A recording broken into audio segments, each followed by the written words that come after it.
အားလုံးပဲမင်္ဂလာပါဒီနေ့မှာတော့မြန်မာတန်စင်ဂန်နဝေအစိုးရကြီး3ယောက်ရဲ့အကြောင်းကိုတင်ဆက်ပေးတော့မှာပဲဖြစ်ပါတယ်တွန်တီဆိုအောင်မက်ဒလင်တလက်နဲ့မြန်မာတန်စင်ခက်တစ်ခက်ကိုထူထောင်နိုင်ခဲ့တဲ့တွန်တီဆိုအောင်အကြောင်းကိုတင်ဆက်ပေးသွားကြပါမယ်တွန်တီဆိုအောင်ကတော့အဖဦးအောင်အမိဒေါ်တန်းတို့က1962ခုနှစ်မေလ21ရက်နေ့မှာမွေးဖွားခဲ့ပါတယ်တွန်တီမျိုးရန်ကင်းစာတိဖြစ်ပြီးတော့ငယ်စဉ်ကတည်းကဂီတကိုဝါသနာပါသူဖြစ်ပါတယ်မက်ဒလင်ပညာကိုစန်းရကိုသိမ့်မင်းရဲ့ဖခင်တွန်တီဦးသောင်းရွှေစီမှာသင်ကြားခဲ့ပါတယ်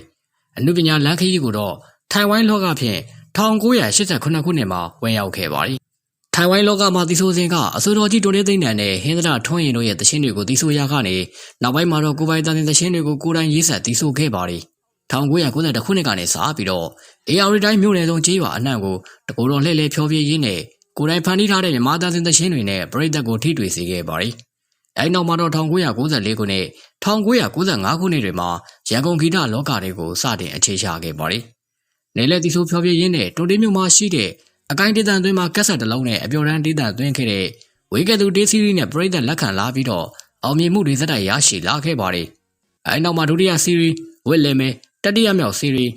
ီတိမ်စုံပါလေးတို့ကိုဆက်လက်ထုတ်ဝေခဲ့ပြီးတော့အောင်မြင်မှုတွေရရှိခဲ့ပါတယ်။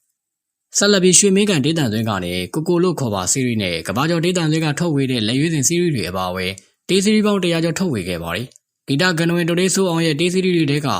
အသေးပန်းဦးနဲ့သမီးဆရာမမက်ခိုင်အရင်ကြီးစားတဲ့ပို့ချက်တဲ့အပြစ်ရှိလို့မုန်းတာလားတရွာသားချစ်ကပို့ပါတယ်ယူမိတာမှားပြီးထင်ပါတယ်ပန်းကြိုက်တဲ့ညီမလေးအပါအဝင်စိုးစနာထုံးပိုးဤဆန်တို့နဲ့လည်းတချင်းများစွာကိုထုတ်ဝေခဲ့ပါတယ်ဂီတတရ29နှစ်ကျော်မှာတေးစီရီပေါင်း100ကျော်နဲ့ရုပ်ရှင်နဲ့ဗီဒီယိုဇာတ်ကားပေါင်း16ကားမှာပါဝင်ရိုက်ကူးခဲ့ပါတယ်ဂီတဂန်နဝင်ကြီးတိုတေးဆိုအောင်ဟာ2023ခုနှစ်မတ်လ9ရက်နေ့မှာပဲသူသိချရတဲ့အမှုပညာနဲ့ဂီတလောကကြီးကိုနှုတ်ဆက်သွားခဲ့ပါတယ်နံပါတ်1ဟင်္ဒရာထွန်းရင်မြန်မာသားစဉ်အစိုးရပြဆက်မင်းသားအသံဇလန်းမင်းသားအနုပညာဂန်နဝင်ကြီးတယောက်ဖြစ်ခဲ့တဲ့ဟင်္ဒရာထွန်းရင်ကတော့1942ခုနှစ်ဖေဖော်ဝါရီလ15ရက်နေ့စနေနေ့မှာမွေးဖွားခဲ့ပါတယ်အဖေဦးဖေနဲ့ဒေါကလမဖြစ်ပြီးတော့ဟင်္ဒရာမြို့နိဗ္ဗာန်တိုက်နယ်ကြောက်အိုင်ကြေးရွာဇာတိဖြစ်ပါတယ်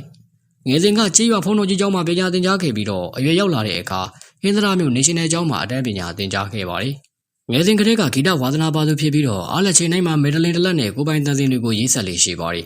အသက်20အရွယ်လောက်မှာရန်ကုန်မြို့ကရွှေတင်ကားစက်ရုံမှာအလုပ်လုပ်ရင်းနဲ့စက်ရုံမန်နေဂျာကမောင်ထွန်းရင်ရဲ့ဂီတဝါသနာကိုသတိထားမိပြီးတော့ဂီတစာဆိုပန်တရာချစ်လိုင်းနဲ့ဆက်သွယ်ပေးခဲ့ပါတယ်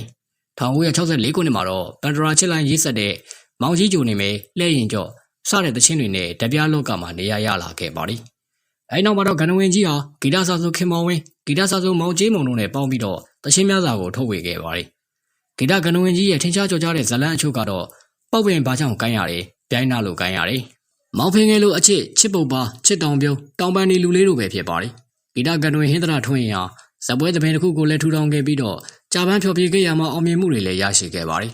ဂီတဂန်နဝင်ကြီးဟင်္ဒရာထွန်းရင်ဟာသူချစ်တဲ့အနုပညာလောကကြီးနဲ့ပရိသတ်တွေကို21ရက်17လ2016ခုနှစ်မှာအဆိုယောဂါနဲ့ပဲကွယ်လွန်ခဲ့ပါတယ်နံပါတ်3တွန်တေးသိန်းနံအဆိုတော်စာရေးဆရာတေးရေးဆရာရုပ်ရှင်သရုပ်ဆောင်ရုပ်ရှင်ဒါရိုက်တာဇက်ဆရာတဦးဖြစ်တဲ့တွန်တေးသိန်းနံဟာပရိသတ်လက်ခံတဲ့ဂန်နဝင်သချင်းကြီးတွေကိုရေးဆက်ခဲ့တဲ့သူပဲဖြစ်ပါတယ်အဆိုတော်ကြီးတွန်တေးသိန်းနံကိုသမားတော်ကြီးဦးဖိုးဦးနဲ့ဒေါ်ညိုတို့က1942ခုနှစ်စက်တင်ဘာလ26ရက်နေ့တောက်ကြနေ့မှာမွေးဖွားခဲ့ပါတယ်ဇာတိကတော့တွန်တေးမျိုးနဲ့ရှမ်းစုကြီးကျေးရွာဇာတိဖြစ်ပါတယ်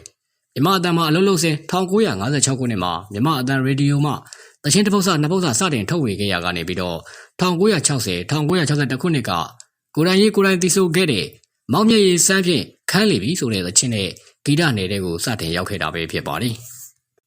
1962ခုနှစ်မှာကိုရိုင်းရေးဆက်ကမြမအတန်ကထုတ်လုပ်တဲ့ထွေးညိုသချင်းနဲ့မြန်မာနိုင်ငံအနှံ့နယ်ကြော်ကြားလူသိများလာခဲ့ပါတယ်တွန်တေးသိန်းနံဟာမြမအတန်စဉ်ဓပြားများကိုသာတီဆိုရုံနဲ့မဟုတ်ပဲရုပ်ရှင်ဇာတ်ကားကြီးများကိုလည်းရိုက်ကူးခဲ့ပါတယ်မင်းသမီးခင်သန်းနုနဲ့ထွေးညိုရှုမဝဆက်ဆက်အေးနဲ့ပန်းတွေကစိ